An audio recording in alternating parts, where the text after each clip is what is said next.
students, how are you? Welcome to SVS English classes. We are here to translate Hindi story into English. ये Hindi story अंग्रेजी में अनुवाद करना, ये C section का क्वेश्चन नंबर 5 है। क्वेश्चन पेपर में सेक्शन सी ग्रामर का होता है और ये ग्रामर पोर्शन का क्वेश्चन नंबर 5 है। यहाँ पर हम आपको डिटेल में स्टोरी बताएंगे, किस तरह का वाक्य है, किस तरह से उसे बनाना है।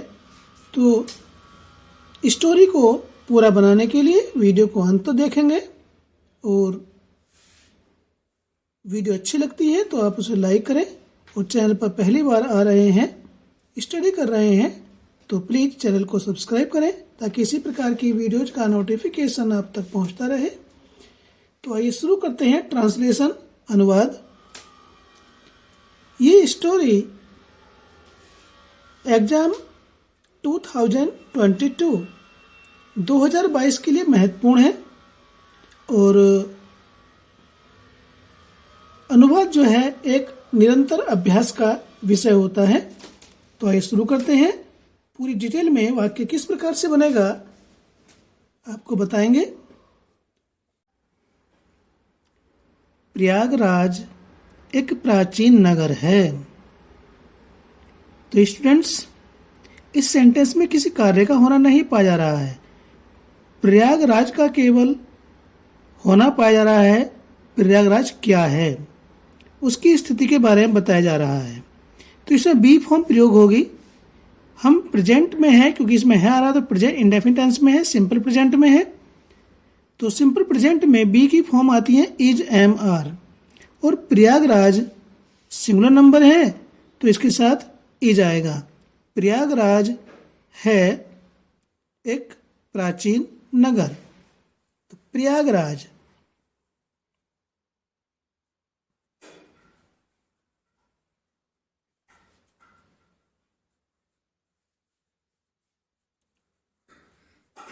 प्रयागराज है इज एन ओल्ड सिटी। हमने एन का प्रयोग क्यों किया? क्योंकि जो ओल्ड एडजेक्टिव है ये वोविल से बना हुआ है, ठीक है, और इसकी साउंड भी वोविल की आ रही है। वैसे तो एडजेक्टिव से पहले आर्टिकल आता नहीं है, लेकिन इस एडजेक्टिव के बाद में नाउन आ रहा है सिटी, सिंगुलर नंबर। तो जो यहाँ आर्टिकल आ रहा है, आ तो रहा है सिटी के अनुसार, लेकिन इससे पहले एडजेक्टिव आ रहा है। तो अब आर्टिकल सिटी के अनुसार नहीं, सिटी की संख्या बताने के लिए ओल्ड के अनुसार यहाँ पर आर्टिकल आएगा। ये जो एडजेक्टिव है इसकी साउंड ये वोविल है, इसकी साउंड ही वोविल की आ रही है, तो इसलिए यहाँ पर एन का प्रयोग होगा, ए का नहीं होगा। इसके बालक अधिकतर गलती कर देते हैं, ठीक है। ये एन यानी कि एक संख्या बताने के लिए ये आ तो रहा है सिटी के लिए, लेकिन सिटी से पहले एडजेक्टिव है जो वोविल से शुरू हो रहा है। तो यहाँ पर एडजेक्टिव अब इस वोविल की साउंड के अनुसार आएगा, इस एडजेक्टिव के अनुसार एन आएगा। तो इस चीज का ध्यान रखना है कि एन क्यों आया है, ठीक है।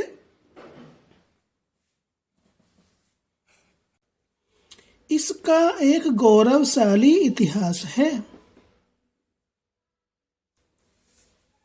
इसका एक गौरवशाली इतिहास है, अर्थात यह एक गौरवशाली इतिहास रखता है। ये सेंस आ रहा है। यह कौन? ये एन ओल्ड सिटी। तो एन ओल्ड सिटी के लिए हम प्रयोग करेंगे इट। यह स्टोरी में कुछ वाक्य जो है हमें अपने आप जैसे लिखे होते हैं वैसे ही नहीं बनते हैं, उनको समझना पड़ता है। जैसे इसका एक गौरवशाली इतिहास है, तो यह एक गौरवशाली इतिहास रखता है। तो इट हैज रखने के लिए be forms, sorry have forms present में हैज हैव आता है और इट सिंगुलर नंबर है तो इसलिए हैज आएगा। इट हैज एक गौरवशाली इतिहास, ए गौरवशाली के लिए आएगा ग्लोरियस।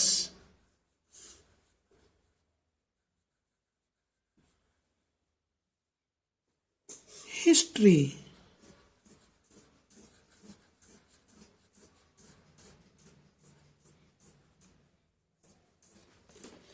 स्टूडेंट्स, हम आपको एक महत्वपूर्ण बात बताना चाहते हैं। हम अंग्रेजी पढ़ रहे हैं तो हमारी वोकेबुलरी स्ट्रांग होनी चाहिए, उसकी स्पेलिंग भी वर्ड की और उसका मीनिंग भी हिंदी में, क्योंकि हम हिंदी मीडियम के स्टूडेंट्स हैं, हमें हिंदी भी चाहिए। दूसरा, जब वर्ड की स्पेलिंग पूरी करने के लिए आता है तो उसमें ग्लोरियस वर्ड भी आ सकता है, हिस्ट्री भी आ सकता है, सिटी भी आ सकता है। तो इसलिए वर्ड की स्पेलिंग और उसका मीनिंग हमारे लिए कितना महत्वपूर्ण है, हिंदी से इंग्लिश और इंग्लिश से हिंदी में, दोनों ही मीडियम से हमें वोकेबुलरी स्ट्रॉन्ग करनी है। ठीक है, इसमें कोई कार्य नहीं, केवल होना पाया जा रहा है। तो बी फॉर्म आई, यहाँ पर रखने का सेंस था तो है फॉर्म आई। तो बी फॉर्म क्या होती हैं, कब प्रयोग होती हैं, है फॉर्म्स कौन सी होती हैं, कब प्रयोग होती हैं, इसका हमें नॉलेज करना पड़ेगा। नेक्स्ट है गंगा और यमुना नदियां यहां मिलती हैं। तो इसमें मिलने का कार्य हो रहा है। ये सेंटेंस हमारा प्रेजेंट इंडेफिनिट टेंस में है और जब जैसे यहाँ गंगा और यमुना एक एक वचन दो हैं और उनके एंड से जोड़ा जाता है तो ये बहुवचन बन जाती हैं और नदियों के नाम से पहले आर्टिकल दी का प्रयोग होता है। दी गंगा,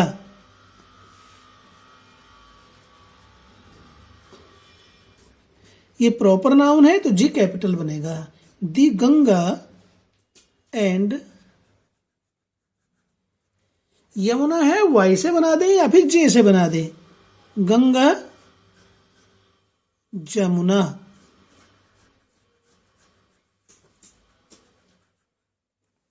ठीक है, वाई बना सकते हैं, जे बना सकते हैं, गंगा, सॉरी इसमें एक मिस्टेक हो गई है,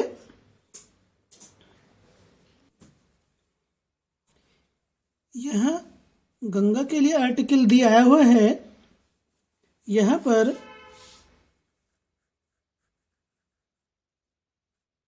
जमुना नदी के लिए आर्टिकल आएगा।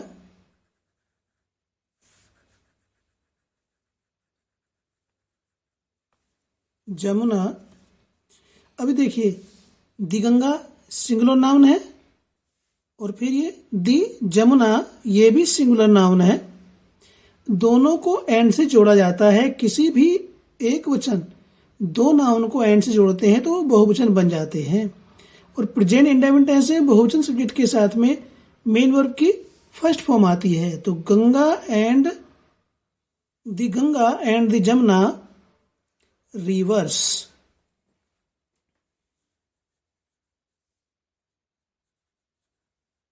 रिवर्स मिलती हैं यहां, मिलने के लिए आती है ज्वाइन, यहां हेयर। सरस्वती नदी का अस्तित्व समाप्त हो गया है। ये सेंटेंस हमारा प्रेजेंट परफेक्ट टेंस का है और प्रेजेंट परफेक्ट टेंस में हैज हैव के बाद थर्ड फॉर्म का प्रयोग होता है और सरस्वती नदी सिंगुलर नंबर में आ रही है तो इसलिए इसके साथ हैज प्लस थर्ड फॉर्म का प्रयोग होगा। जिन वाक्यों के अंत में या, ये, ई और है आता है, ठीक है स्टूडेंट्स, तो वे वाक्य होते हैं प्रेजेंट परफेक्ट टेंस के। या चुका है, चुकी है, चुके हैं, ये भी इसकी पहचान होती है। तो ये होगा the Saraswati river.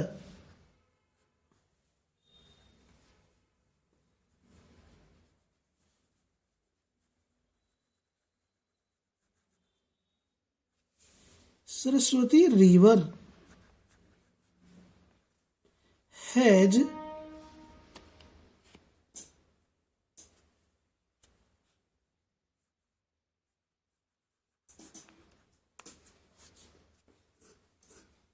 lost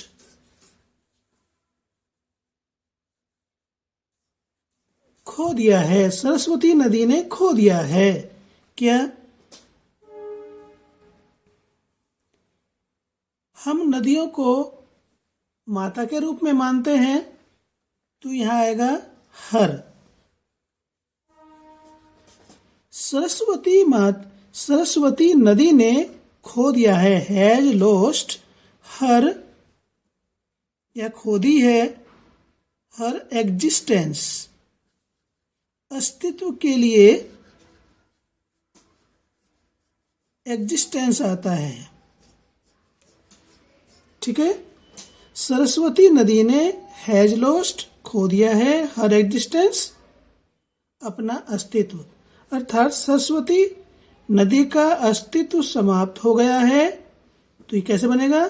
Saraswati नदी ने अपना अस्तित्व खो दिया है। ठीक, यह शिक्षा का केंद्र है।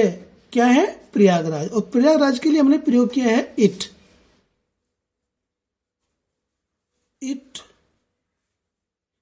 और इसमें केवल केंद्र का होना पाया जा रहा है, कोई कार्य नहीं है, तो बी फॉर्म आएगी इसमें। इट आया है प्रयागराज के लिए। यह है केंद्र का शिक्षा। पहले यहां से लेंगे, फिर इधर से इस तरह चलेंगे। ठीक है, यह है केंद्र का शिक्षा। है के लिए इज आएगा, केंद्र के लिए सेंटर या हब आएगा, का के लिए ऑफ, और शिक्षा के लिए एजुकेशन। तो it is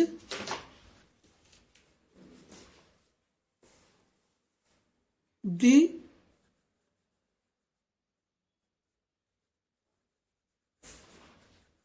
centre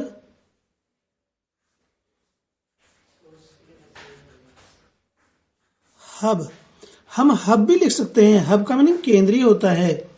it is the centre और हब किस चीज का?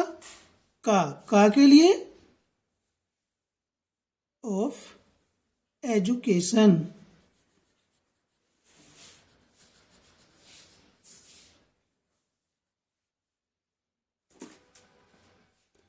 इसमें जितने भी शब्द आए हैं, जैसे एग्जिस्टेंस है, एजुकेशन है, सेंटर है, हिस्ट्री है, ग्लोरियस है, ठीक है, सिटी है, तो इन वर्ड्स का मीनिंग और स्पेलिंग हमें आना चाहिए, तब ही हमारी इंग्लिश स्ट्रांग होगी।